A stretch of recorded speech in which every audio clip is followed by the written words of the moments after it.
다음 신살의 작용을 보겠습니다. 갑인일주에게 을사년의 지지인 사화는 글자로만 볼 때 역마살이 됩니다. 그리고 이 일지 사화는 일간 간목을 기준으로는 십성론의 관점에서 식신이 됩니다. 식신의 기운이 역마살로 작용한다는 것은 순수하게 자신이 원하는 바를 찾아서 움직임이 생길 수 있고 기존의 시스템이나 원칙을 깨기 위한 반발의 움직임도 나올 수 있음을 의미합니다. 이는 새로움으로의 확장을 의미하기도 하기에 변화의 시작이 될 수도 있지만 새로움을 향해서 간다는 것은 아무래도 주변의 저항을 뚫고 나아가야 하기에 일부의 구설과 충돌도 생길 수 있음을 의미합니다. 다음 갑인 일주 자체만 놓고 보면 일지 임목은 역마살의 글자가 됩니다. 그리고 임목의 지장간 안에는 비견, 식신, 편재의 기운이 내재해 있습니다. 그래서 갑인일주는 의미 없는 움직임보다는 자신이 하고 싶은 일과 목표로 하는 바를 두고 움직이는 것을 선호하게 되고 그러한 움직임의 경험 속에서 자신을 발전시키게 됩니다. 이는 역으로 앉아서 공부만 하는 것에는 지루함을 느낄 수 있음을 의미하기도 합니다. 따라서 갑인일주는 기본적으로 활동 속에서 기회를 찾고 경험 속에서 자신을 발전시키며 현실적 결실을 통해서 만족감을 느낄 때 최선이 될 수 있습니다. 이러한 갑인일주에게 을사년에 추가로 사화 역마살의 기운이 도래한다는 것은 자신의 새로움을 향한 변화에 대해 힘도 있고 본인 나름의 명분도 생기는 것을 의미합니다. 따라서 무언가 기존의 것을 벗어나서 도모하는 바가 있다면 힘있게 밀고 나갈 수 있습니다. 다만 대외적 명분이 아닌 본인 스스로의 명분과 그것을 위한 힘이 생긴다는 것은 자기중심성이 강해질 수 있고 일방적이 될 수 있으며 필요 이상으로 저항을 깨부수려는 저돌성으로 나타날 수도 있기에 속도 조절을 할 필요는 있습니다. 다음 12신살의 관점에서 갑인일주 일지 임목을 기준으로 을사년의 지지인 사화는 망신살이 되고 일지 임목은 지살이 됩니다. 갑인일주에게 을사년에 망신살이 작용한다는 것은 긍정과 부정을 더욱 극명하게 보여주는 면이 있습니다. 망신살의 어감 자체는 부정적 느낌만 보이는 것이 사실입니다. 하지만 망신이라는 것은 공개적 주목도를 이야기합니다. 아무런 존재가 없는 사람은 어떤 틀에서 벗어나는 행위를 해도 무관심으로 끝나거나 지근거리의 문제로 끝납니다. 하지만 존재감이 강한 사람의 경우는 공개적 망신이 되고 그 파급력이 큽니다. 그런데 이를 역으로 해석하면 망신을 제대로 당한다는 것은 또 그만큼의 위치에 올라 있거나 오를 수 있는 힘이 있음을 의미하며 주변의 손가락질에도 불구하고 스스로 당당할 수 있음을 의미하기도 합니다. 특히 자신의 기존 영역을 벗어나 새로움으로 확장해 가자면 어쩔 수 없는 손가락질은 따르기 마련이고 그것을 지나가는 것 또한 필요하기에 망신살의 작용이라는 것이 부정적인 의미도 있지만 긍정성을 향한 시그널이기도 합니다.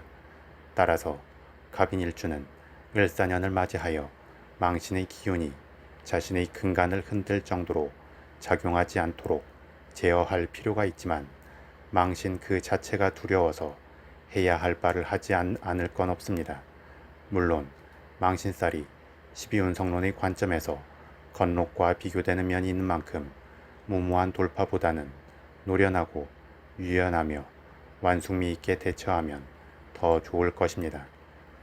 다음 대운에서 갑인일주가 신금의 기운이 들어와 있다면 인신사 형사를 이룰 수 있는 면이 있기도 하고 일사일주 일지사화가 지지합에 근거하여 신금을 불러오는 면이 있기도 합니다.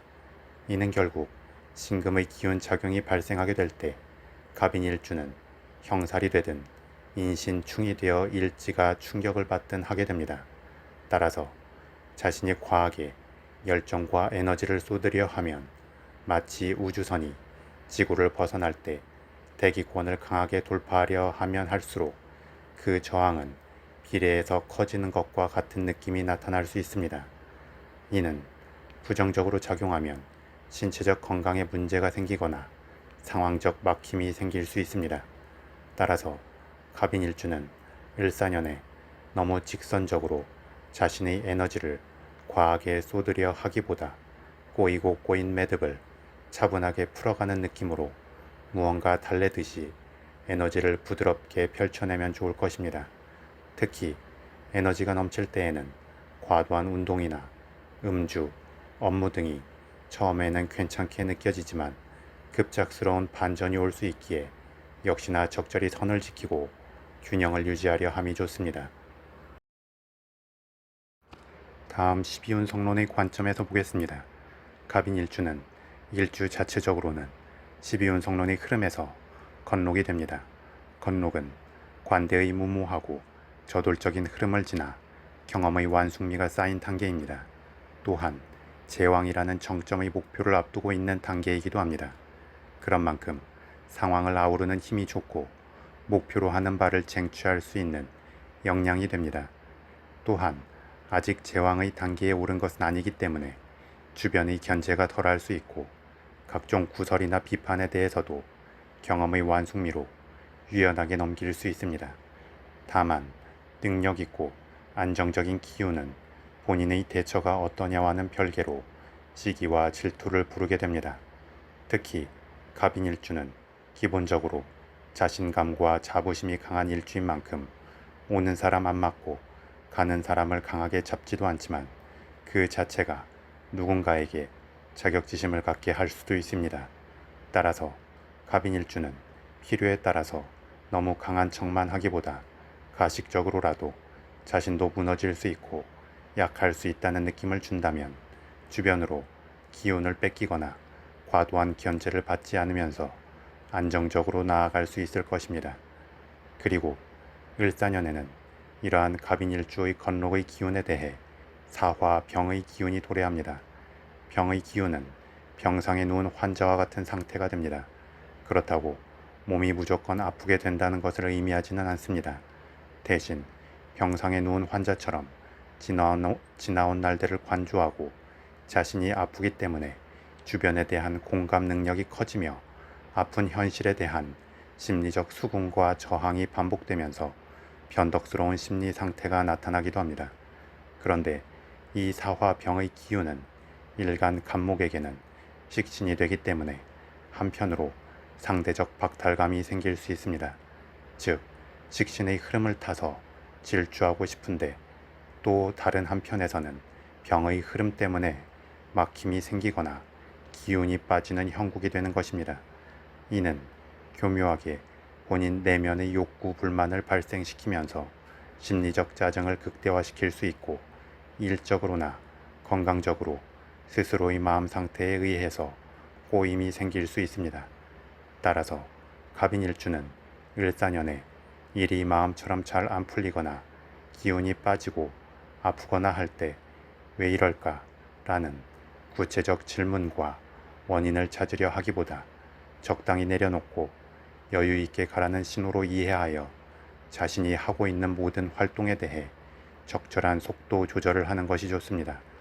마음을 비우면 순리대로 자연스럽게 길이 열릴 것이고 마음을 가득 채우면 오히려 뚫고 나갈 길이 더 막혀버리는 역설적 상황이 생길 수 있음을 염두하여 한 해를 보낸다면 갑인일주에게 을사년은 새롭게 도약하는 한 해가 될 것입니다.